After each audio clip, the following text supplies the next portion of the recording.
서전 라이브의 파이터 뉴스 썰기입니다. 이성대 기자와 함께합니다. 시작해보죠. 네, 오늘 준비한 자료 바로 보겠습니다. 펠로시 의장의 파트너는 국회의장이고요. 국회의장 때문에? 대통령은 휴가 중이기 때문에 그 휴가 중에 국회의장이 파트너인데 여기에 만나시는 것은 그건 뭐 적절치 않으신 것 같고요. 만나기 전엔 그렇고 만나기엔 그렇고 전화만. 자, 오랜만에 이제 글로벌 이슈이자 외교 안보 썰기입니다. 아시아 순방 중인 미국의 낸시 펠로시 하원 의장이 지난밤 도착을 했습니다.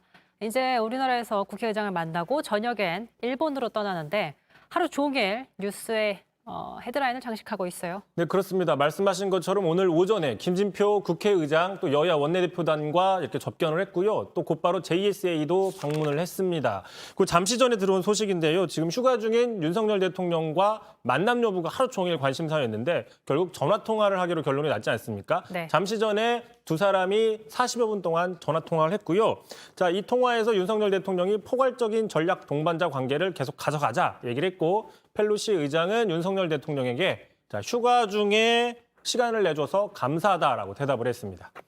자, 그러니까 애초에 윤 대통령과 펠로시 의장의 공식 면담 일정은 없었습니다. 그럼에도 이제 깜짝 만남이 이루어지다 관심이 커졌던 건 일단 그 펠로시의 행보와 그 위상 때문인 건데 미국 역사상 최초 여성 하원 의장이자 미국 서열 3위인 사람이에요. 그렇습니다. 간단하게 좀 설명 좀 드려야 될 것 같아요. 말씀하신 것처럼 대통령 다음, 부통령 다음 하원 의장 서열 3위인데 사실상 부통령보다도 더 어떤 영향력이 크기 때문에 서열 2등이다라고도 얘기를 합니다. 근데 우리나라로 치면 국회의장과 좀 비슷하지만 미국의 의회는 힘이 세지 않습니까? 그래서 그 영향력은 훨씬 크다라고 분석을 해볼 수 있는 거고요. 특히 이제 과거에 트럼프 정권 시절에 이제 민주당 소속의 낸시 펠로시 의장이 상당히 그 정치적인 대립을 했던 장면들이 많이 유명합니다. 자, 대표적으로 그 유명했던 장면 제가 한번 좀 직접 가져와 봤는데 이게 언제냐면 2020년 초에 그 트럼프 대통령이 의회에서 연두교서를 발표하는 장면입니다. 자, 보시는 것처럼 서열 1, 2, 3등이 다 있는데 자, 펜스 부통령은 상당히 그 애정어린 눈빛으로 쳐다보지 않습니까? 하지만 펠로시 의장은 상당히 뭐 심드렁하게 그 연설문 보고 있고 딴짓하고 있는 모습. 이거 제가 그때 그 미국 연수하던 시절에 생방송 TV 뉴스로 밤 10시에 보다가 상당히 인상적이라서 제가 한번 찍어서 가지고 와봤습니다. 아, 그래서 화면 제공이 예. 이성대라고 되어 있군요. 이렇게 써먹네요. 또 써먹고 예. 나중에 또 써먹을 수도 있어요. 자, 당시에 이제 연설이 끝나고 연설문을 찍거나 조롱하거나 이제 박수를 보냈던 그 퍼포먼스가 전 세계적으로 화제가 된 적도 있습니다.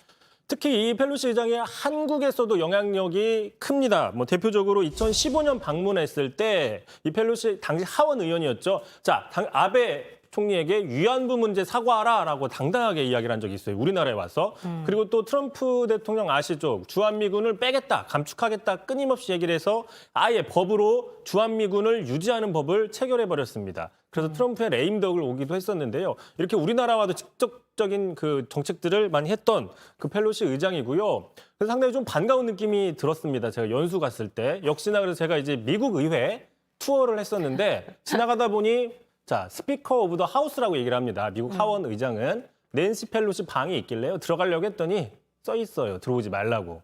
그래가지고 그냥 사진만 찍었는데 뭐 언제 써먹을까 했더니 오늘 써먹네요. 공식적인 업무로만 들어갈 수 있다라고 표시가 되어 있네요.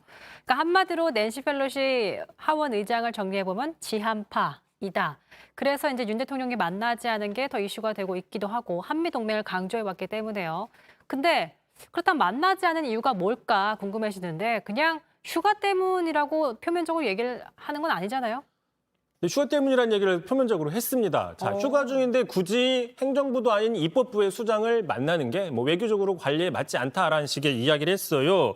자, 이렇게 얘기를 했습니다. 어제 대통령실에선 자, 펠로시 방한이 대통령 휴가와 겹쳐서 만남 일정을 잡지 않았다. 어쨌든 펠로시 한국 방문 환영합니다. 환영을 하면서 김진표 국회의장과 협의해서 많은 성과가 있길 바란다. 이렇게 얘기를 했어요. 그러면서 또 동아시아 순방 일정도 잘 마무리하기 바란다. 그러니까 마치 좀 행운을 빈다라는 느낌의 뭔가요? 제3자 관찰자 시점에서 얘기를 하고 있는데 참고로 대통령실은 외교안보의 컨트롤 타워지 않습니까? 상당히 좀 약간 한 발짝 떨어져서 어제 이야기를 했습니다. 자, 그러니까 표면적으로는 이유가 대통령이 휴가 중이기 때문에 의전 서열상 또 국회의장과 맞기 때문이다. 이런 적절한 설명을 하고 있습니다. 설명이라고 강조를 하고 있습니다. 하지만 다른 이유가 사실 있을 것 같은 게 지금 한미 무역 미중이죠. 헷갈리네요. 미중 무역 갈등이 있기 때문이 아닐까 싶기도 해요. 그런 측면도 있고요. 또 자세히 다루겠지만 예를 들어 이제 대통령실 설명대로 의전 서열의 문제라고 하면 이런 적이 있었어요. 자, 지난 4월이었습니다. 당선인 시절에 성김 대북 대표와 깜짝 만찬을 하고 이거를 그 정진석 지금 부의장이 공개를 한 적이 있습니다. 기억나시죠? 자, 이때 성김 대북 특별대표는요, 미국 국무부의 차관보입니다. 그러니까 우리나라로 따지면 1급 공무원입니다. 물론 높은 공무원이긴 하지만 1급 공무원. 자, 1급은 여러 명이지 않습니까? 여러 명 중에 한 명인 성김은 만나고, 자, 미국에서 한 명밖에 없는 서열 3위인 펠로시는 만나지 않았다. 급이 맞지 않아서 만나지 않았다라는 이런 모순이 되는 게 아니냐. 이런 지적이 나올 수밖에 없고요. 게다가 지금 펠로시는 혼자 온 게 아니라 미국 민주당 의원들을 데리고 왔습니다. 어떻게 보면 미국 의원단 대표단이거든요. 미국 여당 대표단을 만나지 않았다라는 측면이고 또 하나 이 펠로시 의장이 지금 아시아 순방 기간 동안 모든 나라의 국가 정상을 만났습니다. 모든 나라의 국가 정상을 만나왔는데 윤 대통령은 만나지 않고 전화 통화만 했다. 그러니까 2015년에도 펠로시 의원이 그때 당시 의원이겠죠. 민주당 하원 대표단과 왔을 때 박근혜 당시 대통령을 접견한 적이 있습니다. 그러니까 의전의 급이나 휴가 문제라기에는 글쎄 과거에 이런 사례가 있기 때문에 좀 비교가 되고 있는 게 아닐까라는 생각도 들어요. 네, 게다가 또 어제 있었죠. 대통령실이 사진을 몇 장 공개했어요. 바로 그 휴가 기간 중에 연극을 보는 사진, 그리고 이 연극 관계자들과 뒤풀이를 하는 사진이었습니다. 자, 그러다 보니까 이제 이런 얘기가 나오는 거죠. 당장. 아니, 연극을 보고 관계자를 만나는 건 맞는데 그럴 시간은 있지만 미국 서열 4위인 펠로시를 만날 시간이 없느냐.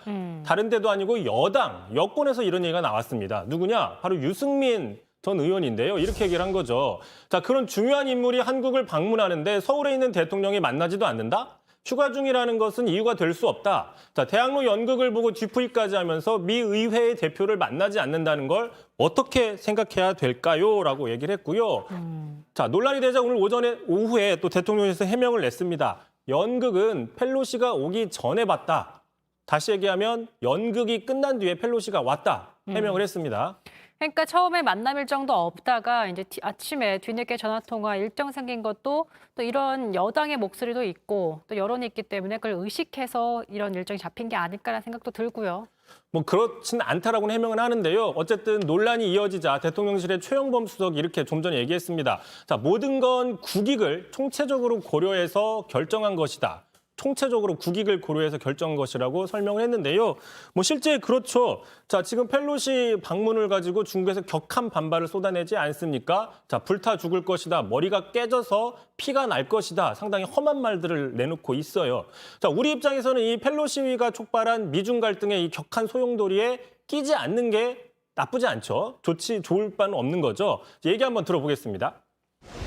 가능하면 만나는 것이 좋겠지만 지금 중국하고 상당한 마찰을 빚고 지금 한국을 방문하시는 거라서 저는 뭐 대통령께서 낸시 펠로시 의장을 꼭 만나지 않아도 크게 문제는 없다. 미중 갈등에 깊이 너무 빠지지 않는 그런 측면의 고려라면 저는 비판할 문제는 아니다. 저는 이렇게 봅니다. 자, 앞서 보신 것처럼 이렇게 이례적으로 아무래도 중국 관계를 중요하신 민주당에서 대통령에 대해서 좀 비판이 아니라 칭찬하는 목소리를 내기도 했어요.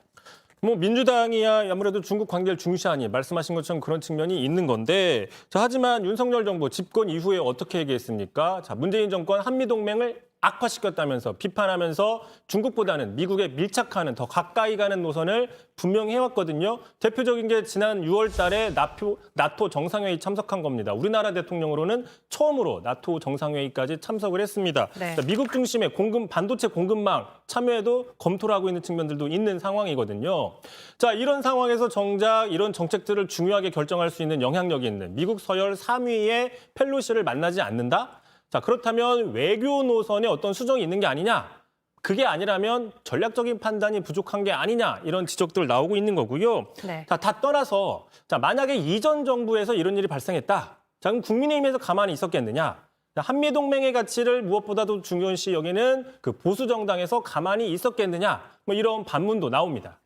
자, 어쨌든 지금 미중 무역 갈등이 여파가 우리나라까지 좀 와서 어떻게 해야 될지 사실 대통령으로서 고민이 많을 것 같습니다. 중국과 미국 사이에 껴 있는 우리나라 앞으로 노선 어떻게 될지 좀 지켜봐야겠습니다.